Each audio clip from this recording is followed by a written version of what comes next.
لاکھوں درود ان پر جن کی بدولت رحمان ملا، قرآن ملا، ایمان ملا۔ اور تمہاری تقدیر اتنی دفعہ بدلتی ہے جتنی دفعہ تم اللہ کے آگے ہاتھ پھیلاتے ہو۔ امیر شخص وہ ہے جس کے پاس مخلص اور وفادار دوست ہوں۔ منافق دوستوں سے سمجھدار دشمن بہتر ہے۔ دشمن وار کرتا ہے تو پتہ ہوتا ہے، مگر منافق انسان دوست بن کر ذلیل کرواتا ہے۔ حضرت علی علیہ السلام نے فرمایا، جب حق پر رہتے ہوئے تمہاری مخالفت حد سے بڑھنے لگے تو سمجھ لو اللہ تمہیں کوئی مقام دینے والا ہے۔ جب دنیا کی مفلسی سے تنگ آ جاؤ اور رزق کا کوئی راستہ نہ نکلے تو صدقہ دے کر اللہ سے تجارت کرو۔ نشان سجدہ سجا کر بہت غرور نہ کر، وہ نیتوں سے نتیجے نکال لیتا ہے۔ کم ترین علم وہ ہے جو زبان پر رہے، بلند ترین علم وہ ہے جو کردار سے ظاہر ہو۔ جب کسی کو دوست بناؤ تو اپنے دل میں ایک قبرستان بنا لو جہاں دوست کی غلطیوں کو دفن کر سکو۔ مولا کائنات علی علیہ السلام، امام علی علیہ السلام، غربت انسان کو اپنے ہی شہر میں اجنبی بنا دیتی ہے۔ جو شخص تمہارا محتاج ہے اس پر شفقت کرنا تم پر واجب ہے۔ امام علی علیہ السلام، ایسا وعدہ نہ کرو جسے تم پورا نہ کر سکو۔ امام علی علیہ السلام، لمبی دوستی کے لیے دو چیزوں پر عمل کرو۔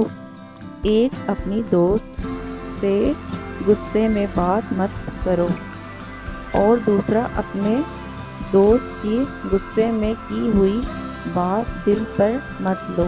حضرت علی علیہ السلام، فالتو بحث سے پرہیز کرو، اس لیے کہ اس سے انسان کے پوشیدہ عیب ظاہر ہو جاتے ہیں اور عزت کھو جاتی ہے۔ امام رضا علیہ السلام، کفر کے بعد سب سے بڑا گناہ کسی کی دل آزاری کرنا ہے۔ حضرت علی علیہ السلام، صبر ایک ایسی سواری ہے جو اپنے سوار کو گرنے نہیں دیتی، نہ کسی کے قدموں میں نہ کسی کی نظروں میں۔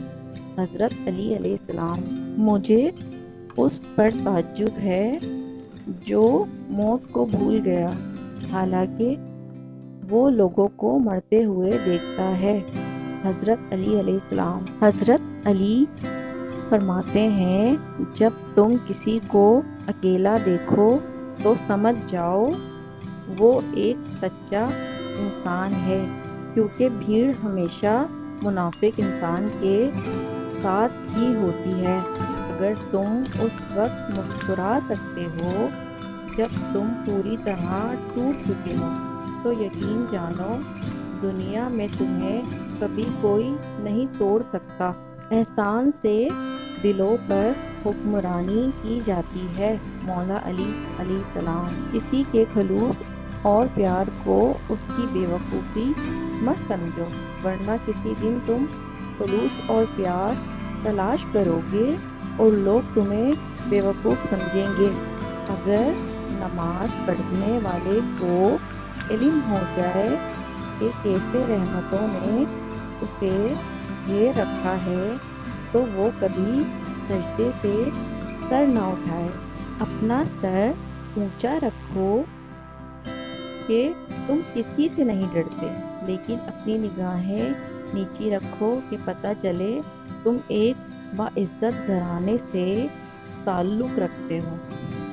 3 نیکیاں جن کو کرنے سے قیامت کے دن عرش کا سایہ نصیب ہوگا: ٹوٹے ہوئے رشتوں کو جوڑنا، دل نہ چاہتے ہوئے بھی معاف کرنا، کسی کے گناہ کا پردہ رکھنا۔ سب سے ذلیل ترین انسان وہ ہے جسے حق اور سچ کا پتہ ہو اور وہ پھر بھی جھوٹ کے ساتھ کھڑا ہو۔ حضرت علی علیہ السلام حضرت علی رضی اللہ نے فرمایا، تہجد کے وقت اگر آنکھ کھل جائے تو سمجھ جانا کہ بلاوا عرش سے آیا ہے۔ حضرت علی علیہ السلام، جو اپنی آخرت سنوار لیتا ہے، اللہ اس کی دنیا سنوار دیتا ہے۔ حضور پاک صلی اللہ علیہ وآلہ وسلم نے فرمایا، بد نصیب ہے وہ شخص جو والدین کی خدمت کر کے ان کی دعا نہیں لیتا اور لوگوں سے کہتا پھرتا ہے کہ میرے لیے دعا کرنا۔ بد نصیب ہے وہ شخص جو فجر کے وقت سویا رہتا ہے اور لوگوں سے تنگ رزق کا شکوہ کرتا ہے۔ بد نصیب ہے وہ شخص جو نماز عشاء نہیں پڑھتا اور دعاؤں میں پرسکون نیند تلاش کرتا ہے۔ بد نصیب ہے وہ شخص جس نے ماہ رمضان پایا اور اپنے رب کو راضی نہ کر سکا۔ اور آپ صلی اللہ علیہ وسلم نے فرمایا، جس نے میری ایک حدیث سنی اور دوسروں تک پہنچائی، قیامت کے روز اس کے لیے میری شفقت واجب ہوگی۔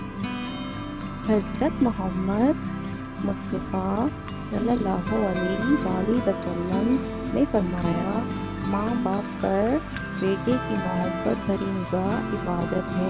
بہترین صدقہ لوگوں میں صلح کروانا ہے۔ حضرت محمد صلی اللہ علیہ وآلہ وسلم، فالتو بحث سے پرہیز کرو، اس لیے کہ اس سے انسان کے پوشیدہ عیب ظاہر ہو جاتے ہیں اور عزت کھو جاتی ہے۔ امام رضا علیہ السلام۔